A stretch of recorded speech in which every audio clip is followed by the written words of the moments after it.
The Beach Boys' Pet Sounds, Part 2. The copy of Pet Sounds that I first had in 1978 was a cassette of the 1972 juxtaposition of the So Tough album and the Pet Sounds album. So there was a copyright date of 1972. I thought that the album was from 1972.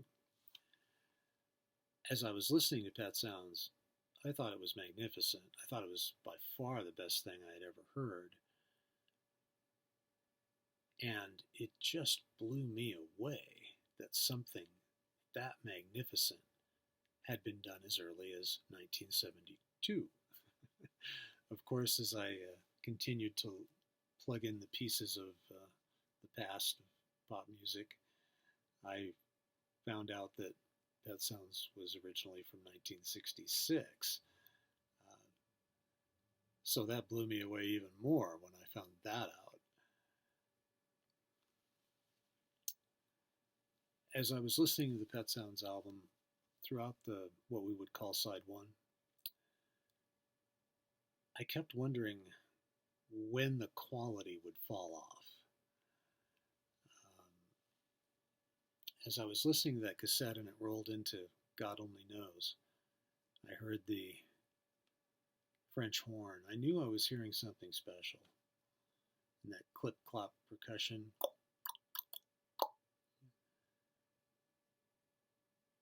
And it was during the song God Only Knows that I realized this whole album is going to be good.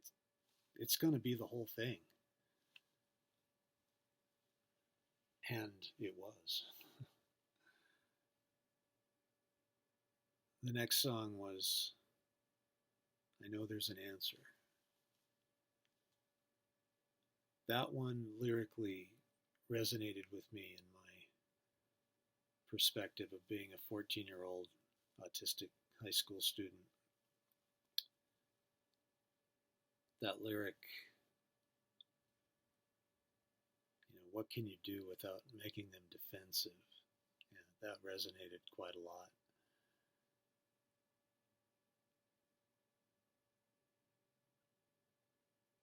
There were a lot of odd things about the Pet Sounds album.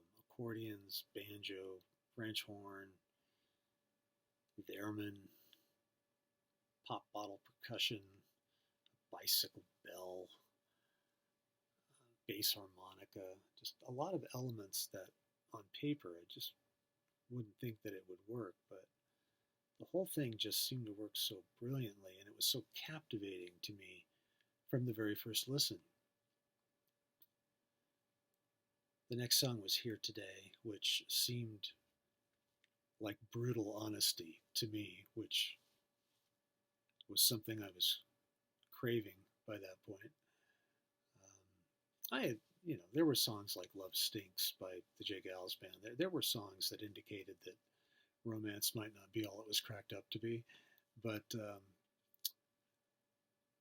I don't know that I'd ever heard one of those songs in such an artistic way. Here Today was just magnificent. Those horns seemed so powerful.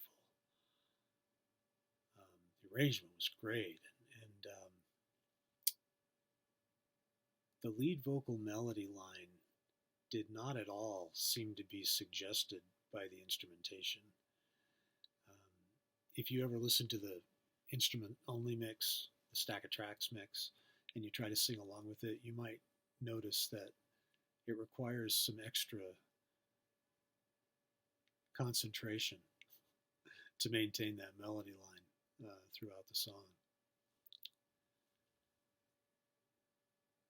The next song was I Wasn't Made for These Times. One of the most autistic songs I've ever heard in my life, or at least compatible with autistic perspectives. It was the first time I ever heard the term fair weather friends. The lyrics of that song resonated with me very deeply. That repetitive line, sometimes I feel very sad, that sounds right.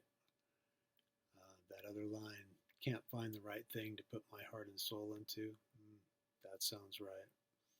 You know, that whole song just resonated very deeply with me. The next song was the instrumental titled Pet Sounds, which had a bit of a James Bond feel to it. The guitar sounded like it had been run through a Leslie speaker. It was different than the earlier instrumental,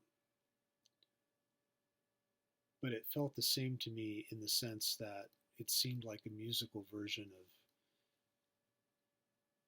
paint, brush, and canvas. It was a sonic scape. It felt like mentally it was taking me on a journey, and I was very pleased to go on that journey. The last song on the album, Caroline No, I liked it. It had a vibe on it. There was a feel to that song as well as the whole album. I didn't think too much about the lyrics at the time. I was just mostly enjoying the vibe and the sound of it. But over the years, in the decades that followed, I kind of wondered about that song. Why does that song have a hold on me? Because it's not the kind of song that I normally gravitate toward. But I just could never shake it. And then in my late 40s, I was writing a piece about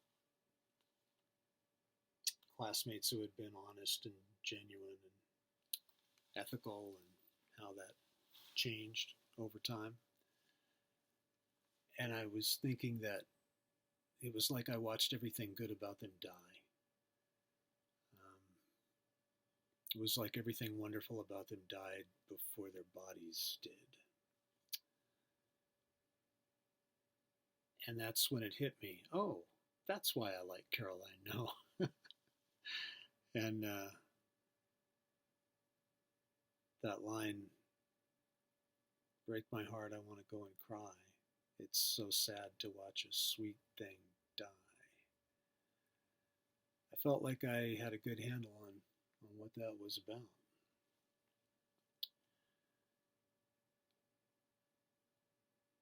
Another thing about the Pet Sounds album is the use of the Cooper font on the cover. Made me very fond of the Cooper font ever since. And some of the people I know do not share that sentiment, but I just love the Cooper font. Pet Sounds is an album I just never get tired of.